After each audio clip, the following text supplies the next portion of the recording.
Agoy guys, mga alas 7:30. Ay, naku, daming in order. Chicken choy lang. Yung hindi ko kinaya, yung nagpanic na ako guys. Makinis tayo today. Dahil sa light. Dahil sa lighting. Ang tawag dito, natural lighting. Hi guys, kumusta kayong lahat? Happy Sunday. So Sunday tayo today. And then pang 5 araw nang wala si Subash. So bukas daw ang kanyang balik. So kahapon guys ay Sabado.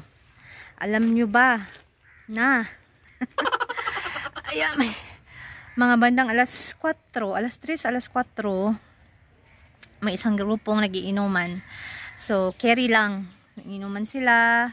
Tapos, pika-pika, choyla, yung order nilang mga, ano pa yun, sadiko, yung bean sadiko, yung papa, yung mga simple lang guys ba. Tapos pa isa-isang order, hindi sabay-sabay. So, kayang-kaya ko. And then, mga alas 5, ganun, may mga few tables na nag-order ng tea, coffee, mga chow mein, ganun lang, simple lang. Tapos may isang table dito na yung para siyang newscaster na may meeting. So beer lang din siya.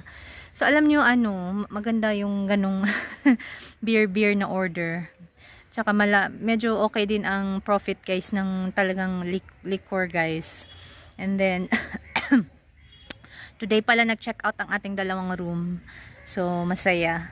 And then dumating ang alas 7, nagsiuwian na yung isang grupo na nag-inuman sa taas, tsaka yung mga table ng mga group of lalaki, 2. Tapos nagbayad na rin yung dito sa labas na newscaster na uminom. Tapos ayun, so feeling ko makaka-relax na ako. Ay, hindi relax, pero mag-start na akong magluto ng dinner kasi wala pa kaming hapunan ng mga bata. Agoy guys, mga alas 7:30. Mga alas 7:30. Nag-alas 8. May dumating yung relatives. Yung gisakaan diri sa Kathmandu. Yung relatives nung naka-check-in doon sa isang kwarto na taga Biratnagar. 7 packs guys, 7 packs. Ay, naku, daming in order. Chicken choyla, wayway sadiko, mixed veg salad, roast, chicken choyla. So, okay lang ako. Okay lang ako doon kasi pika-pika lang, kaya ko. Yung hindi ko kinaya, yung nagpanic na ako guys, kasi nagutom na si Sundar. Gusto niya nang kumain. Wala akong time pang magluto ng kanyang pasta ang kanyang request with the special cream sauce daw. Ay, pinigilan ko talaga guys ang aking hinabaan ko ang aking pasensya. Pero malapit na akong magalit. So nag-message ako kay Santos at Subash kasi after umorder nila ng mga pagkain na yun, ng mga pika-pika, nag-order ng kana set 7, 4 na chicken na kana set, tapos 3 veg na kana set. Ay, may nagtanong pala sa comment magkano ang kana set natin. 350. So 350 rupees. So sa atin mga nasa 150 ganun, 150 pesos. Mura na, 'di ba guys? Kompleto na yung, tsaka fresh talaga yung pagkain, freshly cooked. And then, ayun, sabi ko kay Santos, ito yung orders ko. First, ito yung orders ko, pika-pika. But nag-order sila ng kana set. So, kailangan ko ng tulong. Ipadala mo dito si Joy, yung papa ng kambal. Hindi makapunta si Joy guys. So, ang ginawa nila, tinawagan nila yung ex-staff dito na maganda na bata, na medyo mataba, matangkad din. Kasing tangkad ko. Kasing tangkad ko. Tapos, umalis siya kasi na-injure daw ang kanyang paa. So, yung ex-staff na yan, guys, tawag dito, inofera niya ni Subash, inofera niya na magtrabaho ulit sana Kaso lang, hindi sila nakasundo sa sweldo. Ayaw nung staff na bumalik na, mas bababa ang sahod na in-offer ni Subash. Abot lang yun. Di ko alam kung anong nasa isip ni Subash talaga. Kakausapin ko pa si Santos about doon sa ex-staff na yun. Ang pangalan niya ay Bumika. B-H-U-M-E-K-A? Bumika or Bumiko? Bumika. So, ayun guys, reinforcement. Nag-reinforce siya. Dumating siya mga 8 na ganun, 8 kapin na in Bisaya. So, tinulungan niya ako. Nakaluto na ako ng mga pika-pika, pero hindi pa ako nakaluto ng mga ibang dish.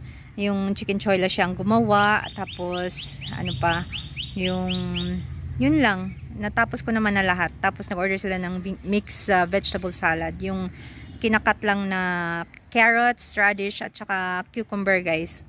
So, ayun, natapos na namin yung pika-pika. Sabi ko, Baini, you Kalingawi in Bisaya, mag-ready ka na sa kanaset kasi ako, magluluto ako ng dinner ni mother-in-law. Rice lang naman, tsaka yung parsi, yung kalabasa na udlot ng kalabasa. Tapos, pasta ng mga bata. And then later after, tulungan na kita. So, ayun guys, kalma lang siya. Kalma, pero kami dalawa parang nalilito din guys ba? Yung, tawag dito? Yung, gumaganon-ganon din. Parang hindi na alam kung anong uunahin. Kasi siya, gumaganon-ganon din siya. Pero, alam niya ang gagawin. Kasi, nagtrabaho siya dito. Hindi ko lang alam kung ilang months or year. Umabot siya ng years dito. Magaling siya. Tsaka masarap siya magluto. Tapos, yun. Sabi pa ng mga customer, kaya mo ba? Ikaw lang mag-isa? Sabi ko, oo, kaya ko. Pero deep inside, hindi ko kaya. Syempre, hindi mo naman pwedeng sabihin yun sa customer. Tapos sabi niya, ang bait nung tatay, nung family na yun. Sabi niya, nakakadisturbo mo kami sa'yo. Binibigyan ka ba namin ng sakit ng ulo? Sabi ko, sir, hindi ko pwedeng sabihin sa inyo yan. Hindi niyo pwedeng sabihin yan kasi nagbibigay kayo ng business sa amin.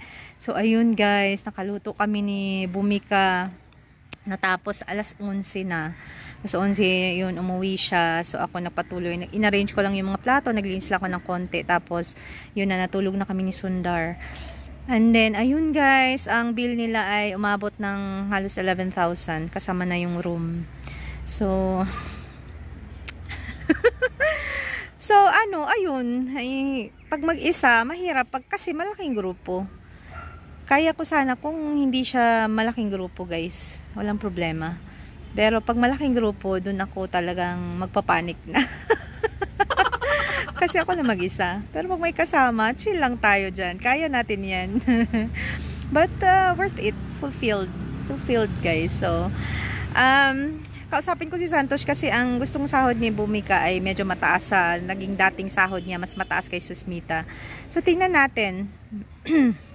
Hindi ko pa alam kung babalik pa Sujita or hindi na. So, ayun lang ang ating chika, ayun. Nag-enjoy ako guys. So far, masaya ako sa ganitong setting, sa ganitong setup. Kasi masaya si mother-in-law, masaya si brother-in-law, masaya ang lalo ng asawa ko kasi business niya to guys, investment niya to eh. So, masaya siya na andito ako, na tumutulong. Kasi nga, wala nang nagtatagal.